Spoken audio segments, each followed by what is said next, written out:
பெங்களூரில் நேற்று ஈவினிங் நல்ல மழை. சூடாக இந்த ஒயிட் சாஸ் பாஸ்தாவை தான் செஞ்சுருந்தேன்.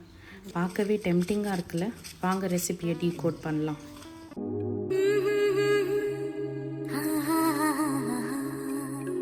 ஃபஸ்ட்டு பாஸ்தாவை வேக வச்சு எடுத்துக்கோங்க. இங்கே நான் 2 கப்பு பாஸ்தாவில் கொஞ்சோண்டு உப்பும் 2 டேபிள் ஸ்பூன் கிட்ட ஆயில் ஆட் பண்ணி வேக வச்சு எடுத்து வச்சுருக்கேன். அப்புறம் ஒரு கடாயில் 2 டேபிள் ஸ்பூன் கிட்ட பட்டர் சேர்த்து பட்டர் நல்லா மெல்ட் ஆனதுக்கப்புறமா இந்த சாப் பண்ணி வச்சுருந்த ஆனியனும் ஆட் பண்ணிக்கோங்க.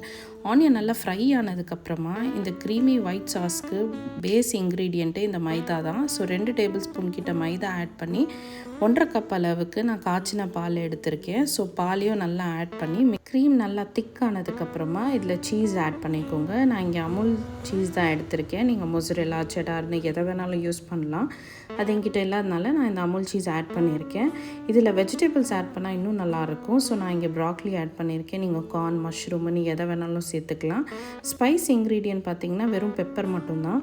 ஸோ 1 டீஸ்பூன் அளவு பெப்பர்ஸ் ஆட் பண்ணிவிட்டு நல்லா மிக்ஸ் பண்ணதுக்கப்புறமா வேக வச்ச பாஸ்தாவையும் சேர்த்துக்கோங்க. பாஸ்தாவை ஆட் பண்ணி ஒரு க்ரீமி கன்சிஸ்டன்சி வர்றதுக்காக நான் இங்கே அமுல் ஃப்ரெஷ் க்ரீம் எடுத்திருக்கேன்.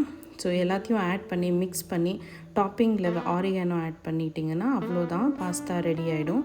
இது ஜஸ்ட் ஒரு 10 to 15 மினிட்ஸ்லேயே ஈஸியாக செஞ்சிட முடியும். கம்மியான இன்க்ரீடியன்ட்ஸ் மட்டும்தான். ஸோ இந்த ரெசிபி ஒரு வாட்டி நீங்கள் உங்கள் வீட்டில் ட்ரை பண்ணி பாருங்கள். டேஸ்ட் அவ்வளோ சூப்பராக இருந்தது. Thanks for watching. Bye bye.